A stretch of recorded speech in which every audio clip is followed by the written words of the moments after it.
Hey everybody, I am back. This has been a while since I've been able to bring anything to you. My life's a little bit hectic, but this particular episode is going to be one of my more consequential episodes because we're starting to get into some nitty gritty stuff. Okay. The objective of this podcast is to expose those hidden manipulations that those in power have over us and that we're unaware of. And over the last decade plus, we have become increasingly more susceptible, dumber, less informed, more polarized because the information we get is controlled by algorithms. So, this particular episode, it's called Americans Are Suckers: The Myth of the Liberal Left and the Conservative Right.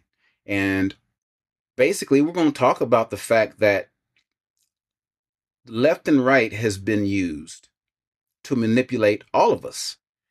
There are basically three pillars that the powers that be use to manipulate us.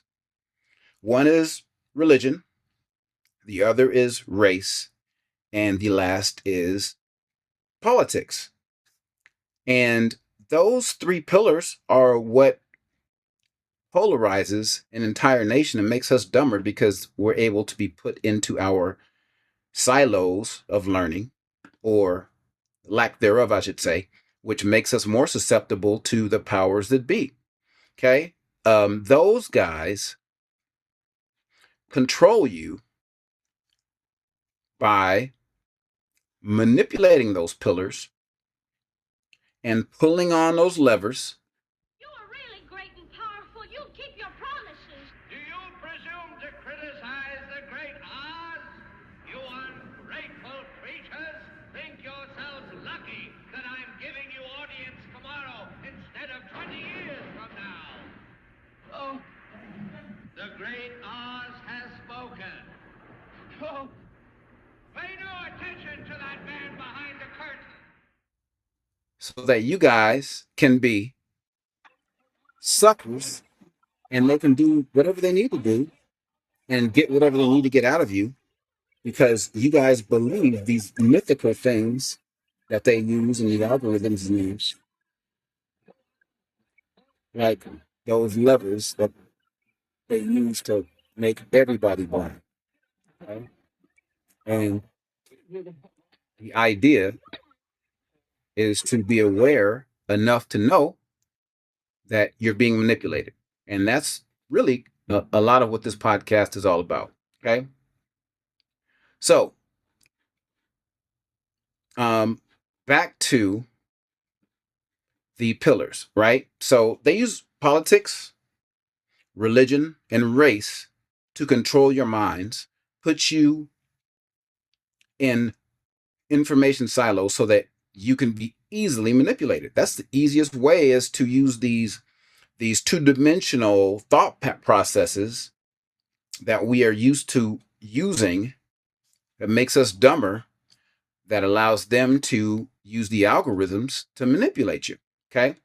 So one of those levers that he's pulling on, that he's telling you not to pay attention to the man behind the counter, is politics. And that's the one we're going to talk about today.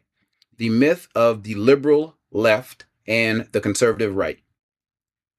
So let's first take a look at the definition of these things you guys call liberal and conservative. Okay. Let's do liberal first, right? Liberal principles. Okay. So let's look at this, for example. Okay. So individual rights, okay, equality before the law, limited government, sounds familiar, right?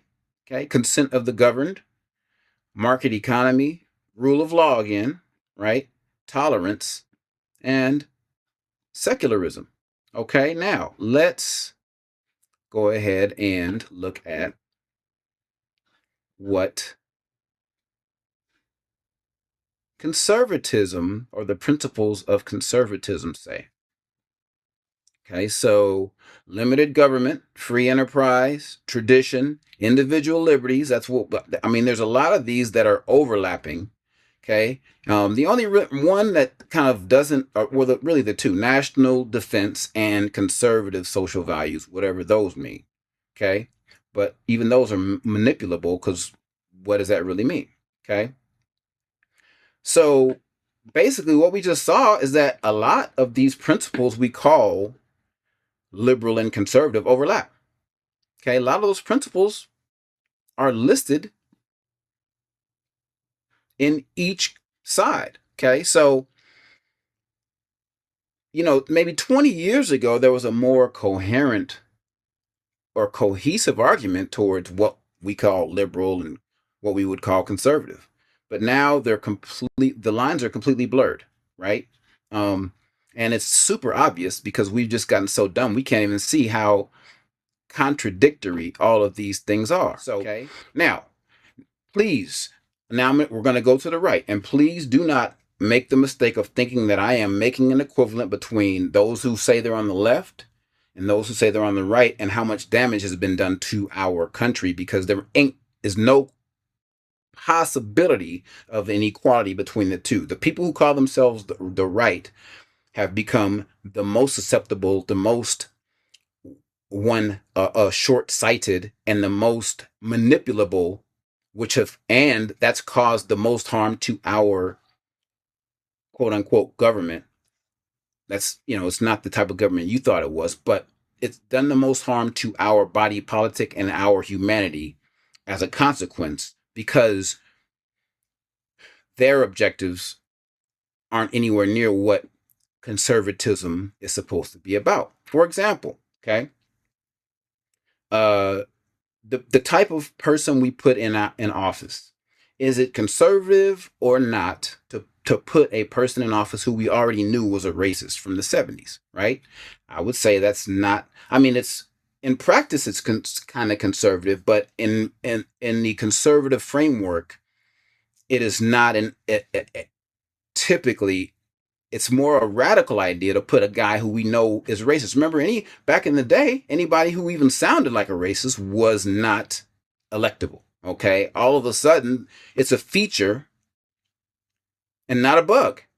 Okay, but he's the only one that we knew for sure was racist because of all the stuff that he's been caught doing. All of his employees said that he used the N word freely, and his dad was caught at KKK rally. So there's clear evidence that he was a racist, or a classic American racist, because I did an episode about that before. Go ahead and listen to it so you understand what I mean by that. But anyway, but that's not conservative, right? That's radical. Okay, supporting out of control spending nonstop because you think it's going towards what you think you want it to go towards, like this Gestapo militia, like called ICE, that is murdering people on the streets, right? Is that conservative or is that radical? Yeah, that's radical. Okay, family values. Well, you elected a guy who's the least concerned about family values, and we know it for a fact, right? Sleeping with porn stars and hanging around with Jeffrey Epstein and being his wingman for at least a decade. Okay. So obviously we know that the guy that you guys elected over there is not at all family values, right? I mean, I don't even know how these people got past grabbing by the pussy, right? For me, if a guy tells you that he's willing to grab your daughter's hoo-ha because he can get away with it because he's a celebrity, to me, that's fairly unelectable. And if it was conservative, if it in terms of conservative and liberal, that is radical, because who would say 20 years ago that they would elect someone who told you that he's willing to sexually assault women because he can get away with it? So that's radical, right? That's not conservative. Okay, pardoning criminals who try and overthrow the government, is that conservative or is that radical? Okay, clearly, right? Supporting a person that literally cannot, not that he doesn't tell the truth, he simply cannot tell the truth. It's impossible. He can't do it, right? Is that conservative or is that radical, right? Supporting a guy who puts troops on the streets. I saw a video of a pundit who calls himself a libertarian defending ICE murdering people on the streets the other day. And I'm like, bro, you're supposed to be the most against that kind of stuff. So, libertarians are kind of like slanted towards right wing. But my point is that all of this shit is bullshit, because you will use the labels for whatever you want them to. And the people who are controlling the strings, right, don't pay attention to the man behind the curtain, will use you because you're so easy to manipulate, and actually believing in the opposite of what you say you believe in. Just like I'm pointing these things out, that these things are the opposite of what conservatism is and what liberalism is, but you guys are doing it because you're so manipulable. Okay. The fourth, right?